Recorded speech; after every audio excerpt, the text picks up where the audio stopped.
কিরে আজকে কি মেনু আছে? আজকে এখানে আছে ভাত, রোজই তো যেটা থাকে, আর এখানে আছে ভেজ ডাল দেখো,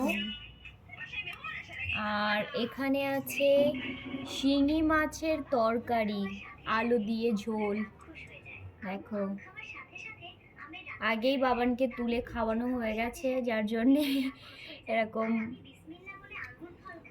তো তারপরে এখানে আছে স্যালাড দেখো, আমরা স্যালাডটা কিসে কেটেছি, যেখানে শসা, টমেটো আর লেবু, আর ডিম ভাজি। ডিমটা আমিই ভেজেছি, ওই জন্য এত বাজে অবস্থা।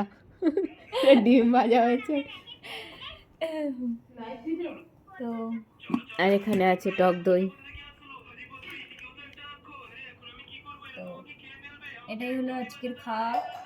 দুপুরে ভীষণ খিদে পেয়েছে, চলো খেয়ে নেওয়া যাক। টাটা। টাটা।